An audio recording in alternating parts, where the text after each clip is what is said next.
Hey guys, what's up? Brian Winchester coming at you guys with another video today. And look who has returned to the channel. Your boy's back. Mr. G Money. That's what we're just gonna call you now, just G Money. Hey, I don't mind that shit. G Money is back. What's up, brother? I'm good, my man. What's up with you? The usual. The usual? The usual. Bet. Yeah. Yay! Yay! Yeah. Yeah, they say they can't, JSO can't say it, but we will. We'll do it for him. We will still fucking do it. We don't give it there. Okay, so I've been doing some thinking. Okay. And I wanted to come up with a new topic for my channel. Okay. Kind of like a new series in a way. Now, in case you didn't know, but all my subscribers know, I used to have a thing called Asylum Reviews. Okay. And I already know Chris is gonna at me for that because he loved mentioning that name. So, oh, what happened to Asylum Reviews? It's like, that was your shit, bro. Listen, okay, I get it. That was my old channel name. Yeah. But that's on and gone. I'm not saying I'm gonna bring that shit back, but I was thinking of doing something similar to that because when I was Asylum Reviews, I was literally doing reviews of Raw, SmackDown, and NXT every week. Mm-hmm. I would literally film myself 3 times a week and do reviews right after the show was over. Okay. But now that, like, I look back at it, I'm like, man, sometimes, like, I really be talking about shit that's not even important in the show. Okay. Like, there's just a lot, like, a lot of filler segments, a lot of filler videos and shit. And it's just, nah, bro, it's just not important. So what I was thinking is we talk about the main stuff that happens on the wrestling shows, whether it's Raw, whether it's SmackDown, NXT, AEW, Dynamite, Collision, all that shit. At pay-per-views too. Yeah. Because there is a couple things I want to talk about, and I also want to get your opinion personally because, I mean, let's just throw it out there. The elephant in the room out there is that our boy CM Punk is back, baby, back in the WWE. I was there for that. You lucky son of a bitch. I still can't believe it. Like, not even like 6 months ago, he was in AEW for Collision. Insane. And I was there for that too. Listen, how crazy is it that this man debuted in AEW, and I was there in person. It happened on my birthday. Yeah. And we lost our fucking voice that night. And coincidentally, he came back to Survivor Series for my birthday. And then, not only that, but the day that we're about to go to Collision in September, the motherfucker got fired. Yeah, that's right. And I'm like, hello? Like, you just came to AEW, like, not even a year ago. Yeah. And your ass is already gone. In Chicago. You got hired in Chicago. Fired in Chicago. And then you returned to Chicago. And listen, what happens in Chicago stays in Chicago. Dude, that's all it real. is, bro. For that's real. how it is. Regardless of whatever, like, what we can take for Tony Khan is that he got the man to come back to pro wrestling as a whole. And if he never got the man out of pro wrestling, we have never got to see him in WWE. Listen, I'm not going to take anything away from the fact that Punk had a phenomenal run in AEW, although he had a shitty title reign. He had a shitty ending. Mox took the title away from him in 3 minutes. Let's not even discuss that. No, don't get me started. But I mean, man, I did love his little trio thing with FTR, CM I fucking love that shit. I did too, but the Elite had dropped the ball when they could have had the Elite against CMFTR at All In London. Yeah. That would have been a marquee match. There was some matches though in Collision that they had, but they're great. I love the fucking CMFTR versus the House of Black match. That was fantastic. That was great. Yeah. That was great. And obviously the debut against Bullet Club and Samoa Joe, which was fucking great. Oh yeah, that was the very first episode of Collision. But you did talk to me earlier. What was it that you wanted to discuss about? Because obviously wrestling is not perfect for both companies, and usually AEW has been, especially the first 4 years of their time, has been nothing but short of phenomenal. Right. But we've noticed the past maybe a year or two now, there are some ups and downs. So sometimes more downs than ups, but they still been fucking great because their shows and their talent overall, they can't produce a bad show really if they wanted to.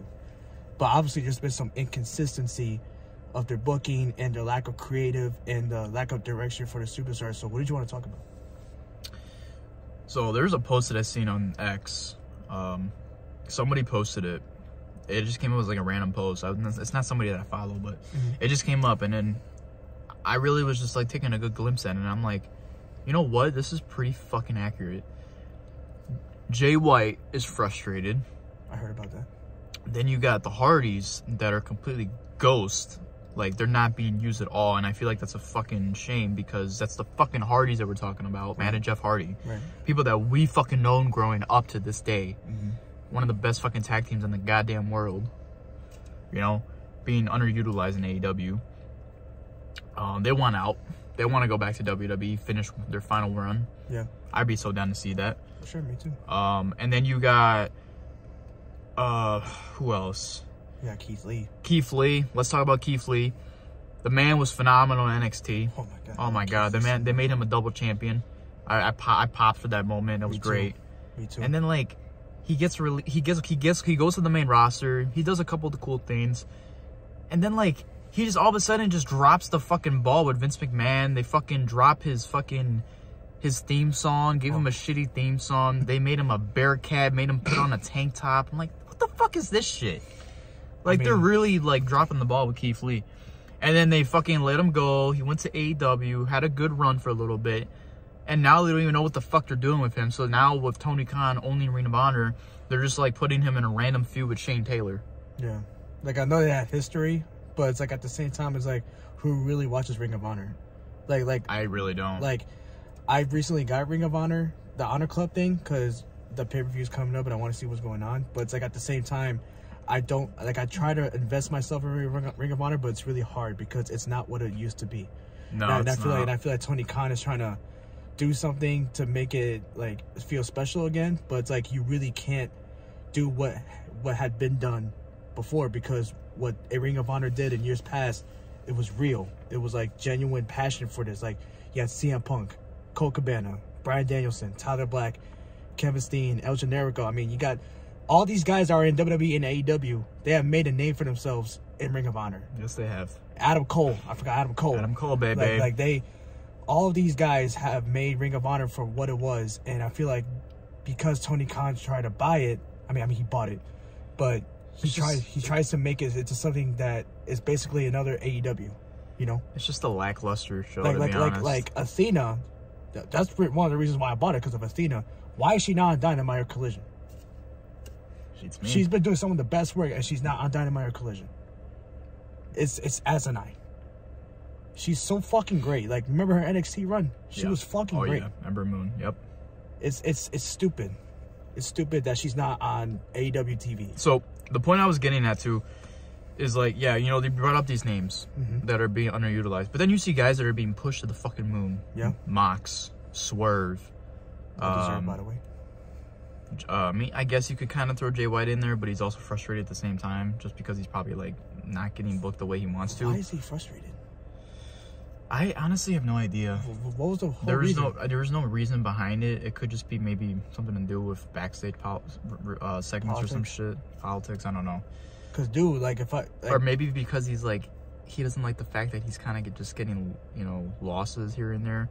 I mean, yeah, like he's a part of the Continental Classic, but I don't know. Maybe he just feel like he kind of fell off the ball when he lost to MJF. I mean, I guess, but it's like at the same time, it's like you lose to MJF won't hurt you, because at the same time, Jay White is one of the top stars on the fucking planet, and it's not even close. Yeah, that's true. You know, so it's like him suffering a loss to MJF doesn't hurt. You know, if anything, he can rebound back and get another title shot from him if he wanted to, or he can take the title off of Orange Cassidy, and he can elevate that title into what it is still to this day, because Orange Cassidy helped build that title.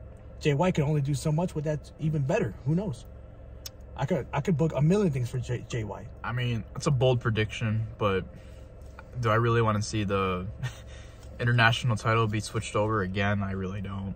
Well, I mean, like, not right now, because considering that Orange Cassidy won it again. Yeah. But I mean, but it's like at the same time too, he's had that title for a long time. Very long time, yeah. Despite the like a month and a half where he lost it, he's had that title for a long time.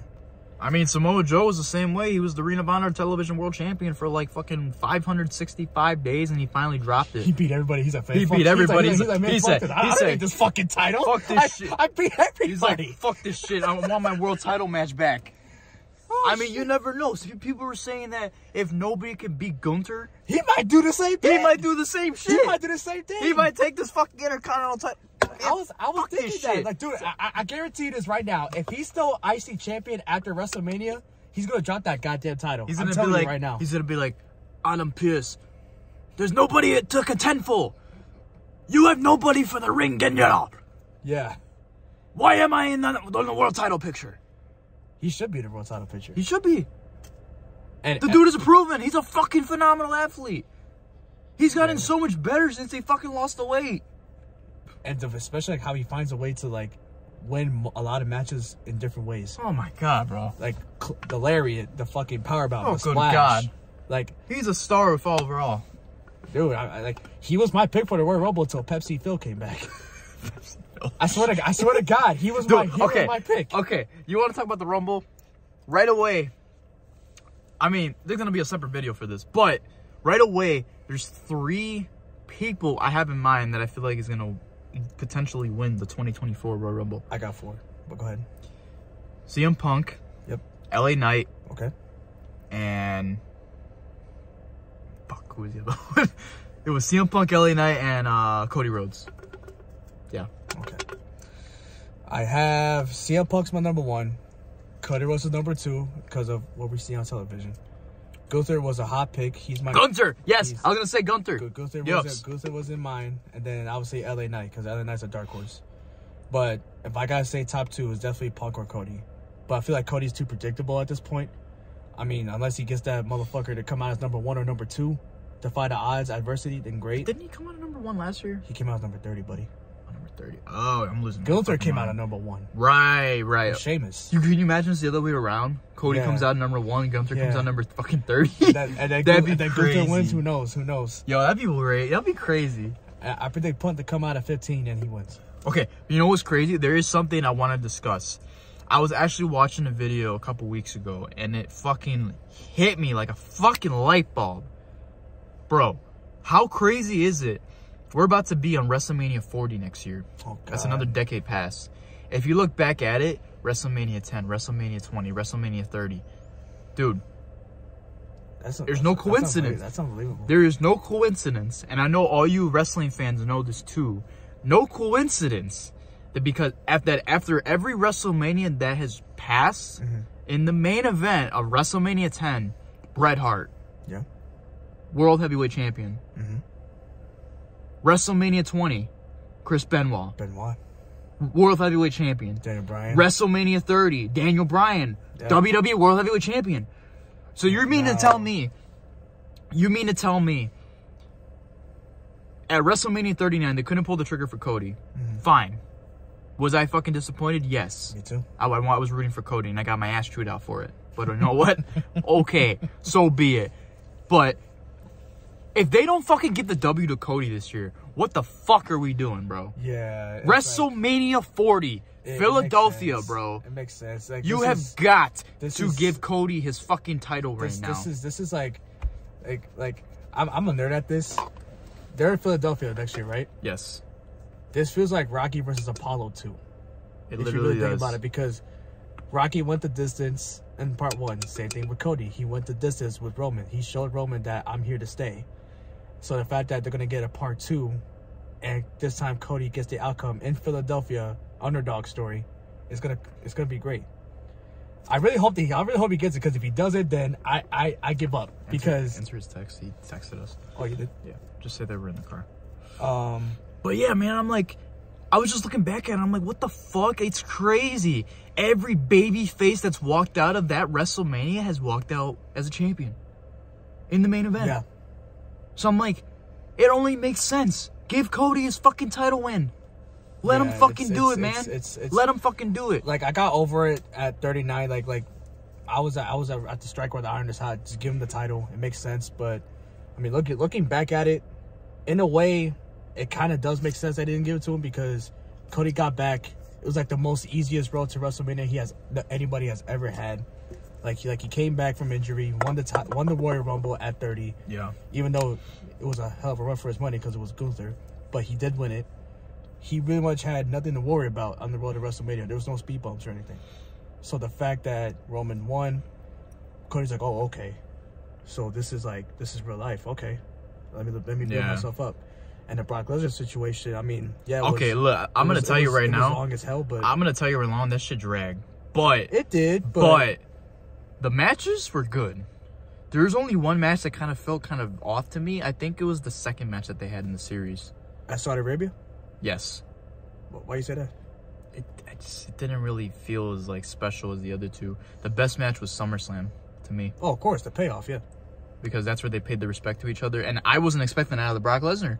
Well, you know what I got from that? I don't know if you caught that. It was almost as if like if you're gonna try to beat a man, and beat Roman Reigns is like take the title from women, you gotta prove to me that you're the man. And the fact that Brock Lesnar, I mean, when is the last time? I mean, from what I watch wrestling, when is the last time he has, out of his own pride, shook Cody's hand like that to anyone else? I'll wait. I've never seen it. I've never seen it. That's why I'm like, dude, I'm a dude. If he attacks him again. That's why I was generally in shock. I was like, what the fuck? He shook his hand. And Triple H said it himself. That was all him. We did not expect that. He chose it himself. So, in that instinct, yeah. Brock Lesnar was saying to Cody Rhodes, like, you're the man to beat Roman. You're the man. Nobody else is. You're the man. He has never done that to anyone else. Not even John Cena. For you to have Brock Lesnar's respect out of every fucking person, Brock Lesnar was the gatekeeper. Brock Lesnar is the baddest motherfucker on the planet. No doubt. The fact that you earn his respect, holy shit, dude. He was the gatekeeper. If they don't make him a world champion by the end of WrestleMania 40, they're doing something wrong. They are. But I have no doubt in my mind he'll win it. But in order to get to Roman, it's not the Rumble. He should win Elimination the Chamber. Elimination Chamber. Yeah, I was saying the same thing. Win the Elimination Chamber. Get 3 best guys from Raw or SmackDown. Have Cody go fucking mayhem in that chamber. Let's just appreciate the fact that WWE is doing like more premium live events now, because that wasn't a thing before, but they're starting to do it more now. What do you mean? They have multiple pay-per-views. No, I'm saying like premium live events, like outside the country. Oh, outside the country. Yeah. Well, I love that. I mean, let's not take away the fact that fucking Backlash in Puerto Rico was phenomenal. It's still the best fucking crowd. Oh my god, dude, that crowd was amazing. I mean, I love Chicago, but that crowd was amazing. If you're talking about internationally, Puerto Rico is the fucking best. And then like you had the UK crowd and the Scotland crowd, it's always good. They're always good, but Puerto Rico was fucking different. I'm very curious how the France crowd is gonna be for Elimination Chamber. I heard France is really good. Really? I heard France is really good. Okay. France is good. Then you have Germany. Berlin, Germany. That's gonna that one's gonna be interesting. That's gonna be interesting. But you know, we were just talking about this when the second that shit was announced. I'm like, what's gonna main event that show? Ilya Dragunov versus Gunter. Yeah. Make that the fucking main event. Dragunov should be on the fucking main roster already. By that point, Dragunov should be on the main roster. I don't give a fuck. If you want to have like Gunter as the world champion, or if you want to have him as like world heavyweight champion, one of the two. Make those motherfuckers main event each other. Make them beat the fuck out of each other. That's what I want to see. Right. But yeah, I'm excited. This should be one of the best years in 2024, not just for WWE, but for AEW itself. Now, obviously, again, because we were mostly talking about AEW, like the inconsistencies. That's why I kind of want to transition from AEW to WWE. The inconsistencies have been a problem, but at the same time, it's like with the roster that they have and the great shows that they have overall, especially on pay-per-views. Yes, it's really hard to really criticize AEW, but we can criticize just the lack of creative and like just the lack of putting stars on TV. Like, why is Keith Lee not on TV every week? Why is Andrade not on TV every week? Like, why is Malachi Black not in the Continental Classic? He should be on the Intercontinental Classic. I mean, they're giving that chance to Brody King. I have nothing wrong with that. Which I'm fine with. I have nothing wrong with that. I'm fine with. The fact alone this man beat fucking... Why is Takeshita not in there?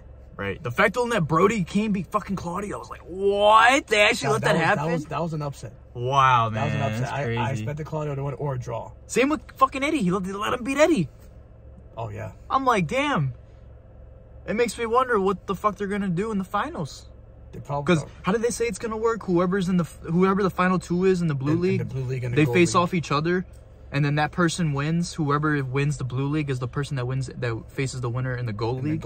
And then those two face off. Yeah. So the winner of the Gold League versus the winner of the Blue League. Yeah.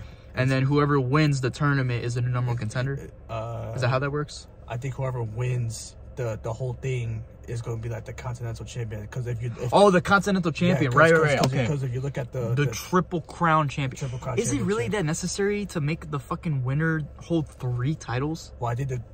If you look at the titles, like the table that holds the titles, you can see the middle part has like a cover around it. Right, because that's the Continental Championship. So I think they're combining the two into one championship. But why the fuck do they need another championship?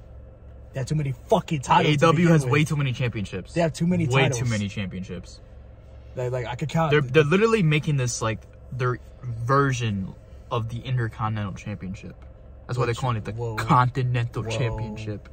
I thought their version of the Intercontinental Championship was Orange Cassidy's title. That's what I thought too. I guess I was wrong.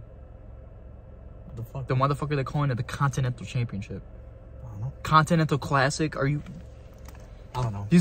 You get my riff here? I don't know. I don't know. I mean, listen. The fact that it's important TV is fine. I mean, it's been important TV for the past couple weeks. Yeah. Great, fresh up matchups, which I love. Not saying that the product in itself is bad, but it's just a lot of questions more than answers. Yeah, definitely. I'm very curious to see what's gonna be happening in these next couple weeks leading up to the Royal Rumble. Yeah. Then we got World's End at the end of the month. You got. Can't wait for that. Did I tell you, fucking Nick? He's going to Deadline on Saturday.